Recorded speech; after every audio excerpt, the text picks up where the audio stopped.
अस्सलाम वालेकुम। Welcome back to Alhamd coaching academy. हमने एटॉमिक स्ट्रक्चर शुरू किया हुआ था जिसमें से हमने discovery of electron, proton, similarly इन दोनों के हमने प्रॉपर्टीज भी डिस्कस कर चुके हैं। डियर स्टूडेंट्स, आज का जो टॉपिक है वो बहुत इंपॉर्टेंट है और वो है प्लैंक्स क्वांटम थ्योरी।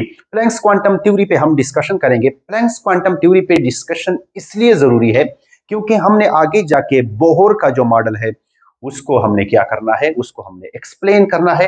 तो that's why Planck's quantum theory को सबसे पहले हम एक्सप्लेन करते हैं। स्टूडेंट्स, ये क्वांटम थ्योरी जो है ये प्लैंक्स ने दिया था और कब दिया था? 1900 में प्लैंक्स ने ये थ्योरी प्रोपोज की थी। और ये थ्योरी किस चीज के बारे में थी? Dear students, radiation. किस चीज के बारे में थी? रेडिएशन। फॉर एग्जांपल, एक बॉडी है, उससे जो रेडिएशन निकलते हैं वो रेडिएशन किस मैनर में निकलते हैं, इसके बारे में प्लैंक्स ने थ्योरी पेश की थी और इसको प्लैंक्स क्वांटम थ्योरी कहा जाता है।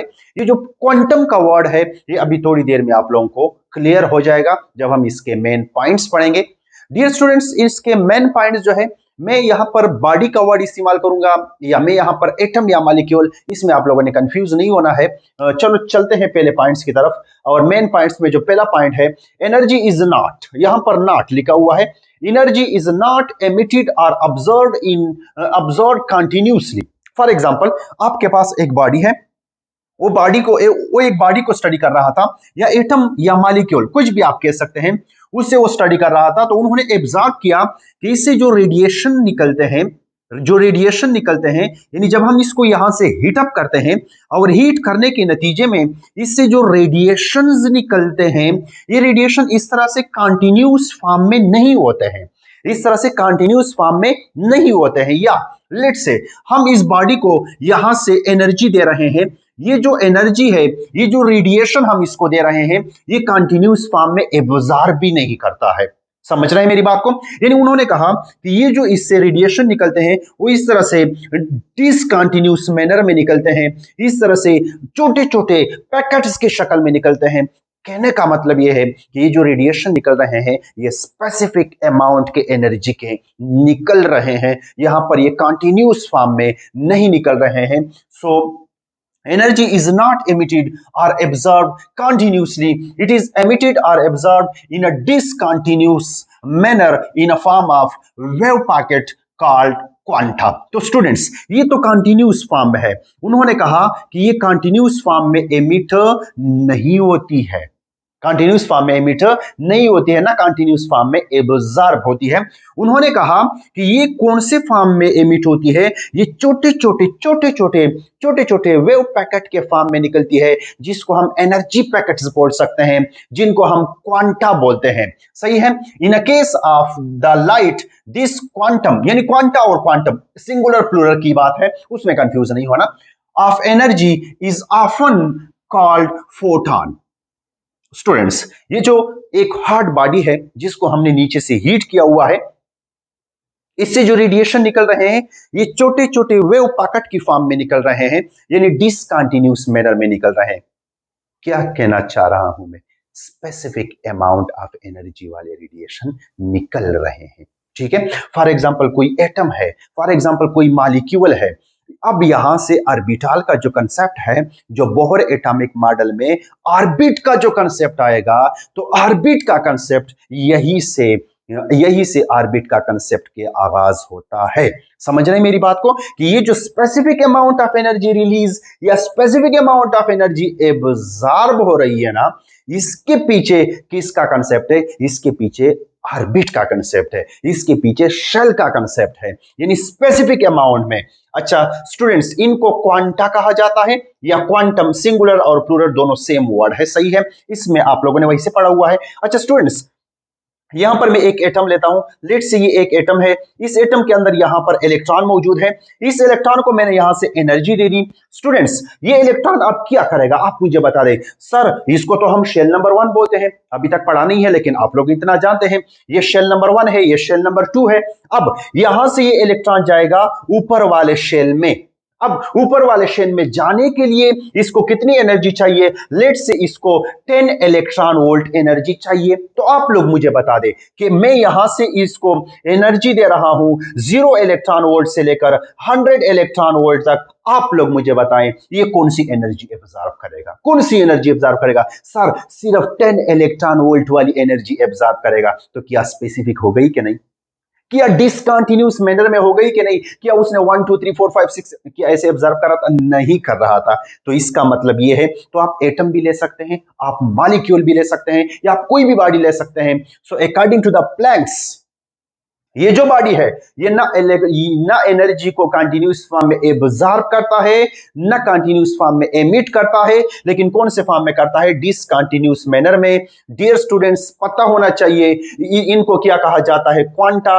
एमसीक्यू है, पूछा जाता है। और अगर ये केस लाइट में हो, लाइट देखा हुआ है ना, लाइट से जो रेडिएशन आ रहे हैं, बी रिमेंबर ये रेडिएशन कंटिन्यूस फॉर्म में नहीं होते हैं, दिख रहे होते हैं। जो लाइट ऑन होता है कमरे में दिखता है, सर ये तो कंटिन्यूस फॉर्म में आते हैं। नहीं नहीं नहीं, ये छोटे छोटे स्पेसिफिक क्वांटम के फॉर्म में आते हैं। और ये जो क्वांटा है in a case of light, इनको क्या कहा जाता है डियर स्टूडेंट्स? इनको फोटॉन कहा जाता है। इनको क्या कहा जाता है?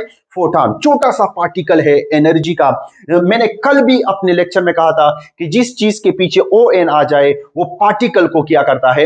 रिप्रेजेंट करता है। तो ये तो रेडिएशन नहीं हुआ, ये जो लाइट आ रहा है ये तो रेडिएशन नहीं हुआ। ये क्या हुआ? ये छोटा सा पार्टिकल है लाइट का, जिनको क्या कहा जाता है? फोटॉन। या छोटा सा पार्टिकल है रेडिएशन का, या रेडिएशन एनर्जी है, जिनको हम क्या बोलते हैं? फोटॉन। तो पीएमसी का जो सिलेबस है उन्होंने कहा गया है कि photon is a unit of radiation energy. So students, photon is a unit of radiation energy हम मानते हैं, लेकिन ये किस केस में होगा? लाइट के केस में। जब ये छोटे छोटे पैकेट्स आते हैं एनर्जी के, रेडिएशन के, जो छोटे छोटे पार्टिकल आते हैं, इनको क्या कहा जाता है? फोटॉन कहा जाता है। सो ये हो गया इसका पहला पॉइंट। क्लियर है ना स्टूडेंट्स? दूसरे पॉइंट की तरफ चलते हैं। सही है, दूसरा पॉइंट। अच्छा, यहां पर इसको मैं रेस करता हूं। जो मैंने यहां पर आप लोगों के सामने जो कुछ भी लिखा है आप लोग इसको नोट कर चुके होंगे, तो इसको मैं यहां पर रेस कर देता हूं। स्टूडेंट, दूसरे पॉइंट की तरफ चलते हैं। यहां पर मैंने लिखा है photon. Students, photon particle of light और रेडिएशन। सही है, photon on particle of photo means light. So the particles of what? The particles of light is called photon or radiation. Dear students, इस पर मैंने बात की हुई है, आपने कंफ्यूज बिल्कुल नहीं होना है। चलो आगे चलते हैं। Each wave packet or quantum has a definite amount of energy. Students, अब भी मैंने बताया वो जो आप लोगों के सामने मैंने बनाया है। चलो लेट से एक काम करते हैं। स्टूडेंट, इतना तो जानते होंगे, पहला शेल होता है, दूसरा शेल होता है, तीसरा शेल होता है। सही है, यहां पर पहले शेल में कौन मौजूद है? इलेक्ट्रॉन मौजूद है। ओके जी, यहां जो इलेक्ट्रॉन मौजूद है। अब हम एक काम करते हैं, यहां से इलेक्ट्रॉन ऊपर जाएगा सेकंड शेल में। ये सेकंड शेल है तो इसको एनर्जी चाहिए 20 इलेक्ट्रॉन वोल्ट एनर्जी चाहिए। ये लेट से बोल रहा हूं, लेट से। सही है, लेकिन जब यहां से सेकंड के बजाय थर्ड में जाएगा तो डियर स्टूडेंट्स इसको कितनी चाहिए? 30 इलेक्ट्रॉन वोल्ट चाहिए। तो आप लोग मुझे बताएं, ये जब रेडिएशन एब्जॉर्ब करेगा तो कौन से रेडिएशन एब्जॉर्ब करेगा? पहले तो 20 वाला, जिसके पास specific definite amount of energy available होगा, तो वो वाला क्या करेगा? सेलेक्ट करेगा। यानी ये जो क्वांटा यहां से एब्जॉर्ब करेगा, ये जो यहां से एक रेडिएशन एब्जॉर्ब करेगा, उसके पास क्या होगी? उसके पास स्पेसिफिक एनर्जी होगी। स्टूडेंट्स, एक तो उन्होंने एब्जॉर्ब किया, अब अगर उसने दूसरा एब्जॉर्ब किया है तो बताइएगा क्या उसके पास वही 20 वाली होगी? 21 होगी? No, not at all. उसके पास कितनी होगी? उसके पास होगी 30। सो इट मींस कि हर एक वेव पैकेट, हर एक क्वांटा के पास क्या होती है? डिफिनेट अमाउंट ऑफ एनर्जी होती है, क्योंकि ये डिफिनेट अमाउंट में एब्जॉर्ब या रेडिएट होती है। अब सर आप तो एब्जॉर्ब की बात कर रहे हैं, कभी कभी रेडिएट होने की भी बात करें। तो स्टूडेंट्स, जब ये इलेक्ट्रॉन यहां से प्रोमोट हो गया, इधर आ चुका है थर्ड में, तो ये यहां पर अनस्टेबल है। ये यहां पर क्या है? अनस्टेबल है। ये क्या हो गया? कीप। ये क्या हो गया? चलो इसको दोबारा से कर लेते हैं। अच्छा जी, ठीक हो गया। चलो,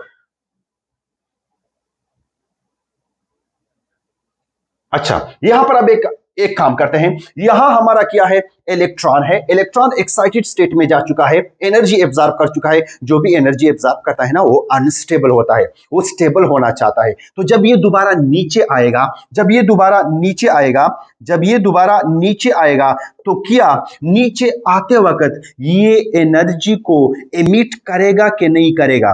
तो ये एनर्जी को कंटिन्यूस फॉर्म में एमिट करेगा या डिसकंटिन्यूस मैनर में? सर वो तो डिसकंटिन्यूस मैनर में, वो तो एक क्वांटा को रिलीज करेगा और उसके पास sir specific amount of energy available होगी, और वो कितनी होगी? 30 इलेक्ट्रॉन वोल्ट। समझ आ चुका है ये दूसरा पॉइंट? दूसरा पॉइंट भी आप लोगों को क्लियर है। द अमाउंट, तीसरे पॉइंट पर चलते हैं। The amount of energy of quantum is directly proportional to the frequency of the radiation by equation. यहां पर लिखा है the amount of energy of quantum, ये क्वांटम है या फोटॉन या रेडिएशन, जो भी आप बोलना चाहते हैं, इसको मैं यहां करेक्ट कर लूं, क्वांटम या क्वांटा या रेडिएशन या फोटॉन, वो तो आपको क्लियर है। The amount of energy of quantum is directly proportional, या क्वांटा या photon is directly proportional to the frequency of radiation, जिस तरह की इक्वेशन में गिवन है। यानी जो एनर्जी होगी, जो एनर्जी होगी will be directly proportional to the frequency. यानी यहां जो आपके पास एनर्जी का जो फोटॉन निकल रहा है, जो फोटॉन निकल रहा है, उसकी जितनी फ्रीक्वेंसी होगी, जितनी ज्यादा उसकी फ्रीक्वेंसी होगी, उतनी ज्यादा उसकी क्या होगी? एनर्जी होगी। उतनी ज्यादा उसकी क्या होगी? एनर्जी होगी। ठीक है। सो एनर्जी जो यहां पर होगी dear students, will be directly proportional to the frequency of the photon. यानी जो फोटॉन ऐसे निकल चुका है, जो वेव की फॉर्म में ऐसे जा रहा है, स्टूडेंट्स हम मैटर है, हम तो वेव नहीं है, लेकिन मैं भी एज अ वेव बिहेव कर सकता हूं। कब? जब आप मुझे फेंक दे with the speed of light. यानी आप मुझे इतना ज्यादा स्पीड दे दें कि मैं with the speed of light motion शुरू करूं, then I will behave as a wave. सही है, समझ आ चुका है? तो ये जो क्वांटा यहां पर निकला है, एनर्जी का एक वेव पैकेट जो यहां पर निकला है डियर स्टूडेंट्स, ये तो बहुत स्पीड के साथ होता है। रेडिएशन है जिसकी एनर्जी स्पीड ऑफ लाइट के बराबर होती है। किसके बराबर होती है? Speed of light.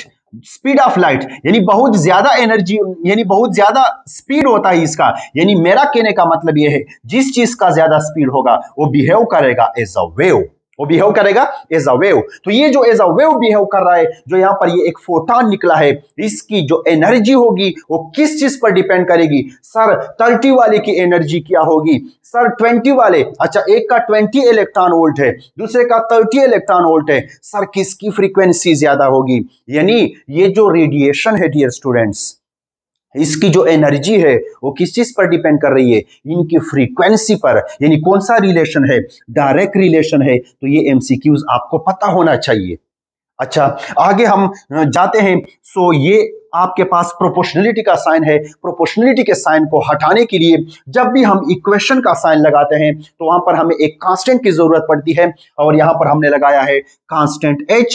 So E is equal to H mu. और म्यू जो है केमिस्ट्री में जब भी आपके पास म्यू का साइन आता है तो ये किस चीज को रिप्रेजेंट करता है? ये फ्रीक्वेंसी को रिप्रेजेंट करता है। केमिस्ट्री थोड़ी सी अलग है, फिजिक्स के फ्रीक्वेंसी जस्ट इसके रिप्रेजेंटेशन में अलग है, बाकी ये दोनों क्या है? सेम है। स्टूडेंट्स यहां पर कभी कभी स्टूडेंट क्वेश्चन करते हैं कि सर इसने प्लैंक्स कांस्टेंट को क्यों लगाया? डियर स्टूडेंट्स यहां पर जो इक्वेशन बना हुआ है ना, यहां लिखा है E is equal to frequency और यहां लिखा गया है H। ये साइंटिस्ट जब भी कोई कांस्टेंट लगाते हैं ना तो इक्वेशन के दोनों साइड को इक्वल करते हैं। जिस भी वैल्यू पर दोनों साइड इक्वल आ जाते हैं उसी वैल्यू को वो कांस्टेंट बोलते हैं। और यहां पर इसको Planck's constant H, Planck's constant इसको इसलिए कहा जाता है क्योंकि ये थ्योरी किसकी चल रही है? प्लैंक्स की थ्योरी चल रही है। सो ये भी अक्सर एमसीक्यूज में आता है कि Planck's constant is represented by H और इसकी वैल्यू क्या है? 6.624 या 5 cross 10 raise to the power -34। Please remember -34 joule second. Students बहुत मर्तबा इसका एमसीक्यूज यूनिट से भी बना है कि इसका यूनिट जूल पर सेकंड है या जूल सेकंड है। तो यहां से इस इक्वेशन नंबर 1, जिसको मैंने अभी इक्वेशन नंबर 1 कहने जा रहा हूं, इसी इक्वेशन का यूज करके आप इसका यूनिट भी क्या कर सकते हैं? मालूम कर सकते हैं, क्योंकि यूनिट के चेंज से भी बहुत सारे एमसीक्यूज बन सकते हैं। सो यहां पर अगर आप एनर्जी जो है, energy is equal to H mu, और फ्रीक्वेंसी हमें एच चाहिए, so H will be equal to the E divided by frequency. आप लोगों को पता है H is equal to energy का यूनिट जूल है, जबकि फ्रीक्वेंसी का यूनिट होता है पर सेकंड, यानी पर सेकंड, और जब पर सेकंड ऊपर जाएगा तो इसे क्या बन जाएगा, सेकंड। सो एच की जो यूनिट है वो है जूल सेकंड। इसको प्रूफ करने का सिर्फ एक मकसद है कि अगर एमसीक्यू सेकंड की चेंजिंग पर आ जाए तो आपको पता होना चाहिए। इसे जल्दी से स्क्रीनशॉट लेने, फिर हम आगे चलते हैं। और यही पॉइंट जो हमने एक्सप्लेन किए हैं प्लैंक्स क्वांटम थ्योरी की, बड़े डिटेल से हमने इसको एक्सप्लेन किए हैं। अब आखिरी पॉइंट आता है, इससे स्क्रीनशॉट लेने, फिर आखिरी पॉइंट पर चलते हैं और प्लैंक्स क्वांटम थ्योरी को यहीं पर खत्म कर देते हैं। Point number 4, a body can emit और absorb energy only in a term of integral multiple of quantum. यानी आपके पास ये जो ई है, जो एनर्जी अभी हमने लिखा था, energy is equal to H mu frequency, ये क्या होगा, ये it will be the whole number, whole number से हम इसको मल्टीप्लाई करेंगे, या तो होगा 1 2 3 4, यानी E will be equal to the 2h mu हो सकता है, 3h म्यू हो सकता है, लेकिन ये कभी भी आपके पास पॉइंट्स में नहीं आएगा, कभी भी आपके पास फ्रैक्शंस में नहीं आएगा। ऐसे कभी नहीं होगा कि 0.5 एच म्यू। इसकी वजह क्या है मैं आप लोगों को बता देता हूं। पहले मैंने कहा था कि द एनर्जी एमिटेड और absorbed will be in a discontinuous manner available in a specific amount। मैं दोबारा से दोहरा देता हूं कि ये जो एनर्जी निकलेगी या एब्जॉर्ब होगी will be always available in a fixed amount, available in a fixed amount. तो दैट्स व्हाई ये कभी भी फ्रैक्शन में नहीं आ सकती है, ये क्या होगी आप लोगों के पास हमेशा के लिए available in a fixed amount. और यहां जो n रिप्रेजेंट करता है ये नंबर ऑफ शेल्स को रिप्रेजेंट करता है, यानी 1 2 3 4 5 एंड सो ऑन। यानी ऐसे कभी नहीं हो सकता है कि एक इलेक्ट्रॉन, जिस तरह की अभी हमने शो किया था कि एक इलेक्ट्रॉन 1 से जंप करता है 2 में, या ये यहां से 1 से जंप करके 2 और 1 के दरमियान रह जाए, नहीं, ऐसे कभी भी नहीं हो सकता है। So it will be the integral multiple of quantum, और इंटीग्रल मल्टीपल n से हम रिप्रेजेंट करते हैं, यानी 1 2 3 4 एंड सो ऑन। ये एमसीक्यूज में अक्सर ये इक्वेशन पूछा जाता है कि will be the integral multiple of quantum. ये आप अपने साथ नोट करें। तो क्वांटम थ्योरी को छोड़ के हम अपने टॉपिक जिसका नाम है बोहर एटॉमिक मॉडल उसकी तरफ चलते हैं। लेकिन क्वांटम थ्योरी को मैंने इसलिए पढ़ाया क्योंकि क्वांटम थ्योरी पर बेस्ड है कौन, Bohr atomic model. Bohr atomic model को थोड़ा सा डिस्कस कर देते हैं। Bohr atomic model, Bohr atomic model ये नील बोहर ने दिया था, और कब दिया था उन्होंने, 1913 में उन्होंने दिया था। स्टूडेंट इससे पहले एक मॉडल था जो कि वो मॉडल था रदरफोर्ड का, उसमें कुछ डिफेक्ट्स हैं। डिफेक्ट्स एक ये था कि रदरफोर्ड एटॉमिक मॉडल जो था वो एटम के स्टेबिलिटी को एक्सप्लेन नहीं कर सकता था। फॉर एग्जांपल वो कह रहा था कि ये जो इलेक्ट्रॉन मूवमेंट कर रहा है ये कंटिन्यूसली एनर्जी को एमिट कर रहा है। तो अगर वो कंटिन्यूसली एनर्जी को एमिट कर रहा है तो एक वक्त ऐसे आएगा कि वो इलेक्ट्रॉन न्यूक्लियस में जाके टकरा जाएगा और एटम अनस्टेबल यानी धमाका हो जाएगा। दूसरी बात यह है कि वो कह रहा था कि ये जो इलेक्ट्रॉन जैसे जैसे मूवमेंट कर रहा है वो एनर्जी को कंटिन्यूसली रेडिएट कर रहा है, लेकिन जब एक एटम के का स्पेक्ट्रा लिया गया तो वो स्पेक्ट्रा कंटिन्यूस फॉर्म में नहीं था, वो क्वांटम की फॉर्म में, जिस तरह की अभी क्वांटम थ्योरी में हमने पढ़ा है उसके फॉर्म में था। इट मींस कि उसकी जो रदरफोर्ड के कुछ डिफेक्ट्स थे, इन डिफेक्ट्स को रिमूव करने के लिए किसका एटॉमिक मॉडल आया है, बोहर का एटॉमिक मॉडल आ चुका है। स्टूडेंट्स कभी कभी यह पूछा जाता है कि रदरफोर्ड का एटॉमिक मॉडल किस थ्योरी पे बेस्ड था या कौन से लॉज पे बेस्ड था, तो अपने नोट्स में नोट कीजिएगा रदरफोर्ड का जो एटॉमिक मॉडल है is based on the laws of motion and gravitational laws, okay, जबकि Bohr atomic model is based on the Planck's quantum theory. ये दो पॉइंट्स आपके माइंड में होने चाहिए। रदरफोर्ड एटॉमिक मॉडल को हम डिटेल से इसलिए डिस्कस नहीं करते हैं because it is not a part of our syllabus, लेकिन मैंने बताया कि इसके डिफेक्ट्स को रिमूव करने के लिए बोहर एटॉमिक मॉडल आया है। और इसका डिफेक्ट ये था कि वो कह रहा था कि जैसे ही इलेक्ट्रॉन मूव कर रहा है वो कंटिन्यूसली एनर्जी को एमिट कर रहा है, यानी वो स्टेबिलिटी ऑफ एटम्स के बारे में कुछ नहीं बता सकता था। और वो कह रहा था कि कंटिन्यूसली एनर्जी एमिट होगा, लेकिन जब एक एटम का स्पेक्ट्रा एनालाइज किया गया, इंशाल्लाह हमारा अगला टॉपिक है अबाउट द स्पेक्ट्रम, तो जब उसने स्पेक्ट्रा एनालाइज किया तो स्पेक्ट्रा डिसकंटिन्यूस मैनर में मिल रहा था, कंटिन्यूस मैनर में नहीं मिल रहा था। दैट्स वाई इस पर ये किया थे डिफेक्ट्स थे। इसको रिमूव करने के लिए किसका एटॉमिक मॉडल आया है? Bohr's atomic model. सबसे पहला एमसीक्यूज आपने नोट करना है कि बोर्स एटॉमिक मॉडल किस थ्योरी पर बेस्ड है, प्लीज नोट कीजिएगा। Bohr atomic model is based on Planck's quantum theory, और इसके मेन पॉइंट डिस्कस करते हैं, लेकिन थोड़ी सी मुझे पानी पीने दे।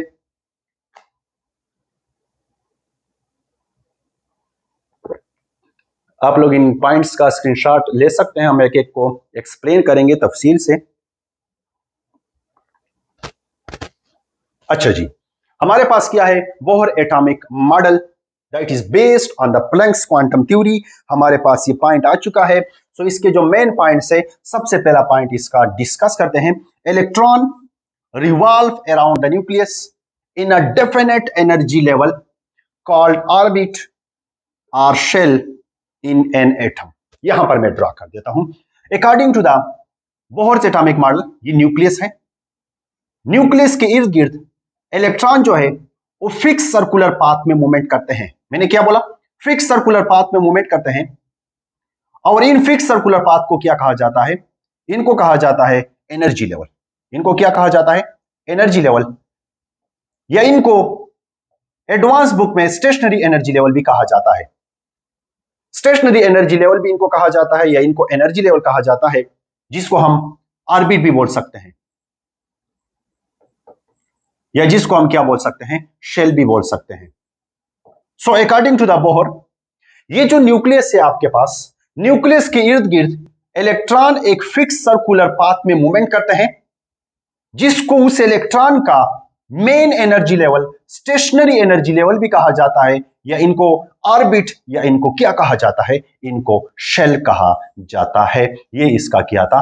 पहला पॉइंट था कि ऐसा नहीं है कि इलेक्ट्रॉन हर जगह पे मूवमेंट करेगा। नहीं जी, ये एक एटम का न्यूक्लियस है, एक फिक्स सर्कुलर पाथ में मूवमेंट करेगा। ऐसा नहीं है यहां भी आओ, यहां भी आओ, यहां भी आओ। नहीं नहीं जी, हर जगह पे इलेक्ट्रॉन अलाउड नहीं है। वो एक फिक्स सर्कुलर पाथ में मूवमेंट करेगा, और उस फिक्स सर्कुलर पाथ का नाम क्या होगा? Main energy level, stationary energy level, orbit और शेल होगा। सही है, ये इसका पहला पॉइंट था। और यहां से उसने रदरफोर्ड के डिफेक्ट्स को सही करना शुरू कर दिया, क्योंकि रदरफोर्ड ने यह बात नहीं कही थी कि वो फिक्स सर्कुलर पाथ में मूवमेंट करेगा। वो कह रहा था कि इलेक्ट्रॉन जो है वो न्यूक्लियस के इर्द गिर्द कहीं भी मूवमेंट कर रहा है। फॉर एग्जांपल, वाटरमेलन तो सबने देखा होगा। वाटरमेलन को आप दरमियान में काट दे और इसको एक साइड को आप अपने सामने रखें, तो उसमें जो आपको सीड्स नजर आते हैं, तो सीड्स का कोई रेगुलर अरेंजमेंट नहीं होता है, हर जगह पे सीड्स पड़े होते हैं। तो उन्होंने कहा था कि इलेक्ट्रॉन भी ऐसे हर जगह पे मूवमेंट्स कर सकते हैं, लेकिन बोहर ने क्या कहा कि नहीं, हर जगह पे मूवमेंट नहीं करेंगे, एक फिक्स सर्कुलर पाथ पे मूवमेंट करेंगे। और बी रिमेंबर, इस फिक्स सर्कुलर पाथ का नाम क्या होगा?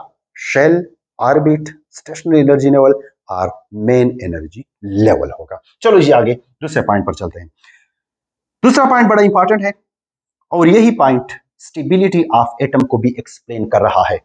पॉइंट्स को नोट करें मेरे साथ। यही पॉइंट किस चीज को एक्सप्लेन कर रहा है डियर स्टूडेंट्स? बताइएगा। यही पॉइंट स्टेबिलिटी ऑफ एटम को एक्सप्लेन करेगा। सही है। अच्छा, तो पॉइंट क्या है? Electron does not radiate energy as long as it remain in a definite shell. यानी ये जो पहला शेल है, इसमें जैसे इलेक्ट्रॉन घूमेगा, ये ना एनर्जी को एमिट करेगा डियर स्टूडेंट्स, ना एनर्जी को एब्जॉर्ब करेगा। यानी ये इलेक्ट्रॉन जो है, ये जैसे जैसे अपने पाथ में ऐसे मूवमेंट कर रहा है, तो ये ना एनर्जी एमिट कर रहा है, ना एनर्जी एब्जॉर्ब कर रहा है। समझ रहे हैं मेरी बात को?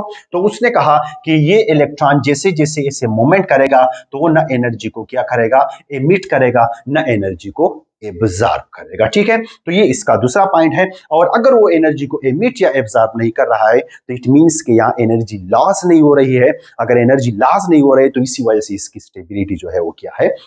स्टेबिलिटी है यहां पर एटम की। अगर एनर्जी कंटिन्यूसली लॉस हो रही थी, तो एक दिन ऐसे आएगा कि इसकी एनर्जी खत्म होके धमाका हो जाएगा, इलेक्ट्रॉन और प्रोटॉन आपस में टकरा टकरा के एटम डिस्टेबल होके खत्म हो जाएगा। लेकिन यहां पर वो क्या है, ना एनर्जी एब्जॉर्ब कर रहा है ना एनर्जी एमिट कर रहा है। ठीक है जी, चलो आगे चलते हैं।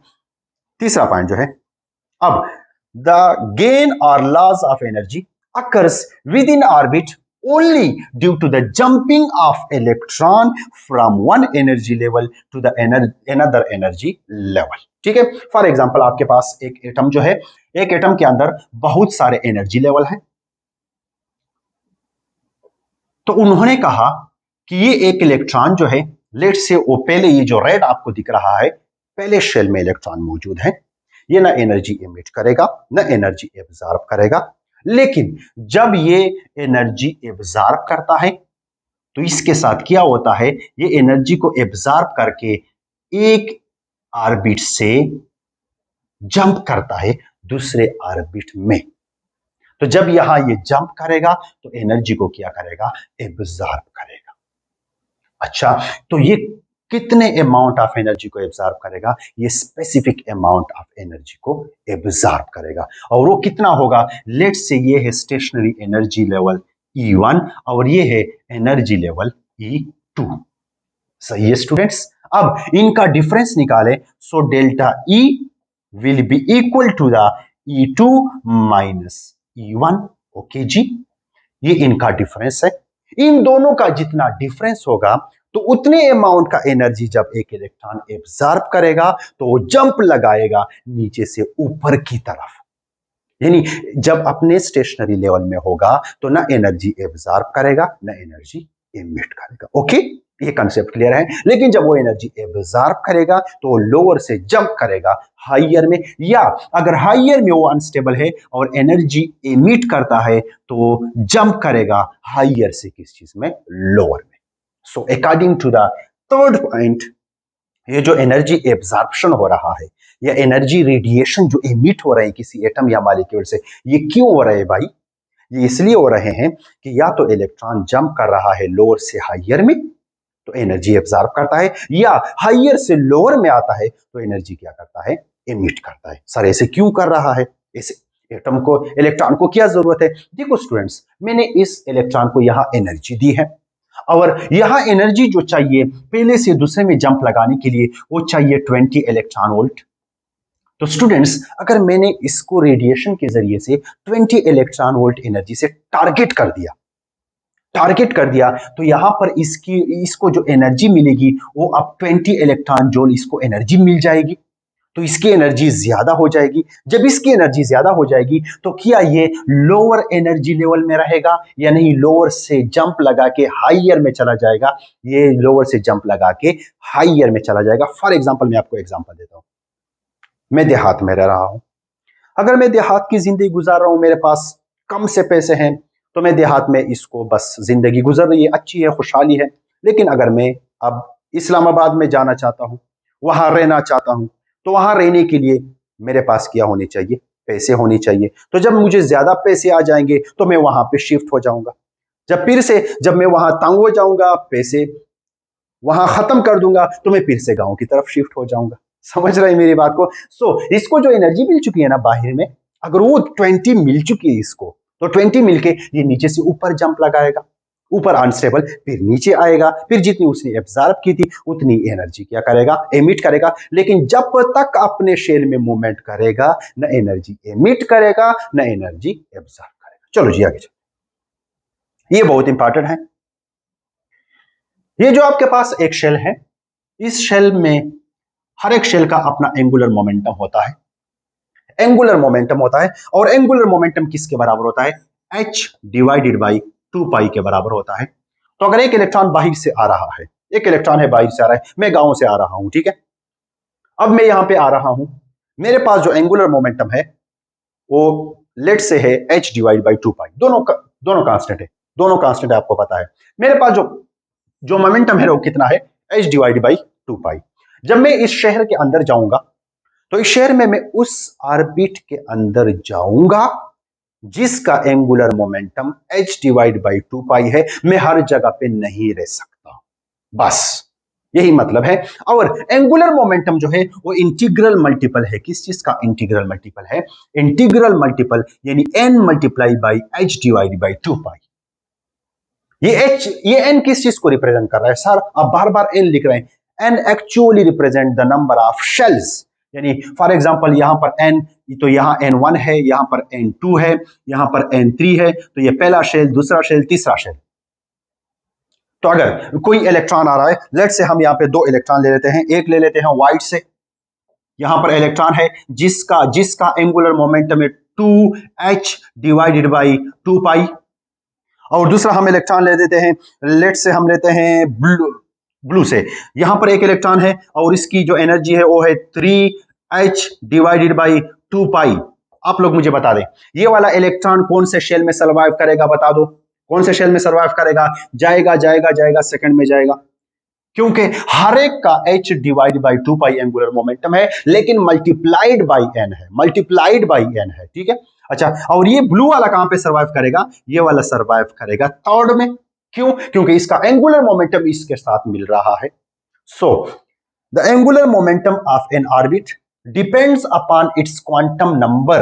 Quantum number means n number of shell, quantum number की इंशाल्लाह बात करेंगे। And it is an integral multiple of the factor h divide by 2 pi. Angular momentum is quantized. Angular momentum is quantized. मैं क्वांटाइज की एक बात आप लोगों को बताता हूं। क्वांटाइज का मतलब है available in a fixed amount. Available in a fixed amount, जरा एक मतलब मेरे साथ बोलो, available in a fixed amount. So ये जो एंगुलर मोमेंटम है mvr, ये जो एंगुलर मोमेंटम है आपके पास mvr is equal to nh divide by 2 pi. n का मतलब क्या है? क्वांटम नंबर यानी shell, number of shell 1 2 3 4 5 and so on. Integral multiple of h divide by 2 pi. h divide by 2 pi एक factor है। हर एक इलेक्ट्रॉन की angular momentum mvr आप लोगों ने पढ़ा है, एंगुलर मोमेंटम, इसके साथ मल्टीप्लाई करेंगे, तो 2 के साथ मल्टीप्लाई करेंगे, दूसरे शेल में 3 के साथ मल्टीप्लाई करेंगे, तीसरे शेल में 4 के साथ मल्टीप्लाई करेंगे, चौथे शेल में, and so on. Note, based on this assumption, Bohr presented a model of hydrogen atom and hydrogen atom like ions, and ions not a lines, ये थोड़ी सी टाइपिंग गलती हुई है, ये लाइंस नहीं है, ये आइंस है। Ions like helium plus lithium plus 2, यानी मतलब ये है स्टूडेंट्स, ये जितने भी हमने एजम्पशन लगाए हैं, जितने भी हमने यहां पर पॉइंट्स डिस्कस किए हैं, ये जब हम इसका एप्लीकेशन पढ़ेंगे तो ये जस्ट एप्लीकेबल होंगे किस चीज को? यूनी इलेक्ट्रॉनिक सिस्टम को।